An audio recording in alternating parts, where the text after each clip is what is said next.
Ano bang dapat gawin Oh, relax ka lang, relax. kapag ang downline ay nangungutang sa upline? Dapat ba pahiramin or hindi? Alright, ready na ba kayo makinig sa sagot? So, ano daw po dapat gawin pag ang isang downline nangungutang? Okay. Number one, kailangan mo mag-investigate. Kasi minsan, yung attachment mo sa tao, siyempre, may care ka, may love ka naman. Siyempre, nandun yung tipong, siyempre, papautangin mo. Okay, guys, pag ang isang downline mo nangungutang, pag related sa business, medyo i-consider mo, paunti-unti. Okay? Pero pag nangungutang dahil malayo, hindi na ma-related sa business, matuto kang magsabi ng no sa downline. Okay, ano yan eh, example, mga applying, kailangan ko mailabas yung asawa ko sa ospital ng anak. 20,000 kailangan ko pa utang. Okay. Normally po, ang ginagawa ng mga top earner, pag nangungutang po, example, nangungutang ng, kung kailangan sa business, kung related sa business, nangungutang ng 5,000, ang ginagawa nila, si Carlo, kay Carlo Binibitor ko natutunan to, bibigyan niya 1,000. So, ganun. Hindi talaga pinapautang ng buo. Minsan pinapautang na, example, kung utang ng 1,000, bibigyan ng mga 200. Huwag mong bibigyan ng buo. Especially pag downline.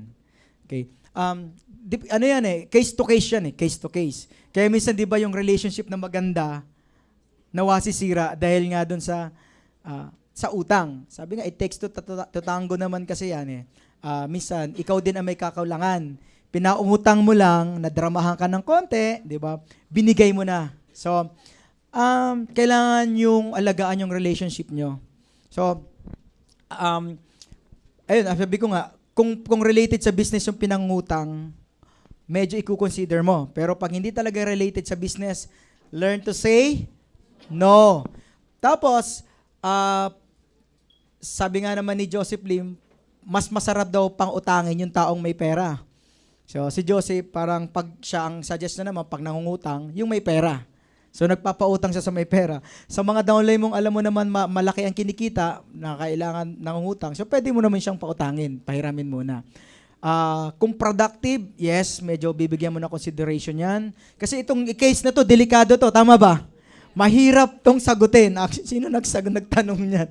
Ay, galing kay ano. Dito pala si Nestor Gonzaga. Hindi kay Nestor yan. Hindi. Kay ano yan? Kay Daddy Jet ata yan eh. Babae nag-abot nito. Babae, okay. Alright. Ha? Sa RTD to, no? Hindi. Yun, yung case ka, ako sabihin ko na lang yung part ko, pag related sa business talagang kung kailangan nagkapautang tayo. Pero hindi natin binibigay ng buo. Makakaano kayo niyan eh. Minsan, pag nangutang ng 5,000, sige, bigyan mo mga 1,000, 2,000. Hindi mo bubuuhin. Para may part din siya. May part din siya gumawa pa. Tama po. Minsan kasi makalakas ang loob ng isang leader na mangutang sa upline kasi ang minsan, ang rason niya, mababayaran ko naman yan pag humataw ako, nag-pairing siya eh. Tama ba? So, saka sa mga leader naman na nangungutang ka minsan sa upline, lagi mong tandaan, ang utang ay utang. Okay. Pag nangutang ka ng pera, dapat babayaran mo siya. Hindi mo siya mababayaran sa pay-in mo. So, para, ano yan eh, sabi nga nito ni RTD, wala daw utang sa universe na hindi nabayaran. Alam niyo ba yon? Example, ganito. Si Rico, nangutang sa akin ng 30,000. Hindi niya binayaran. Kasi sa isip niya, applyin ko naman yan. Pag ako nag-pairing, mababayaran ko yan. Tama ba? Pero hindi siya valid. Sa universe, ganito. Pag nangutang ka, pag hindi binabayaran, sisingilin pa rin. Diba? Sample, may utang siya sa akin 30,000. Ang gagawin ng universe, 10 times yan. So, magkano? 300,000. Yung blessing na mapupunta sa kanya, ibabawas yan, mapupunta sa akin. Yes.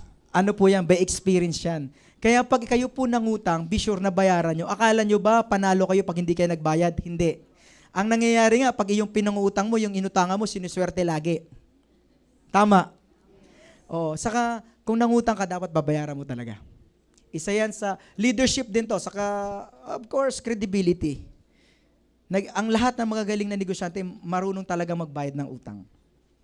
Normal po sa atin ang nakakautang, nangungutang, at nagpapautang. Pero laging tatandaan, kailangan mong bayaran. Utang is utang. Correct. Kung hindi mo mabayaran yan, sisingilin pa rin sa'yo ng universe yan. Tandaan nyo yan. Kaya lang, medyo may interest na. Tama hindi? Sino dito yung mahilig mangutang, hindi binabayaran? Kung makikita mo, mabigat, di ba? Say yes. Mabigat. Yes. Di ba? Kasi kinikredit din, binabawas din sa'yo yung nautangan mo. Kaya minsan magtataka, ba't parang ang sipag-sipag ko, ang bigat-bigat, parang wala pa. Baka po may mga binabayaran kang kautangan pa noon na sinisingil sa'yo ngayon ng cosmic, ng universe. Tama hindi? Tama. Tsakit.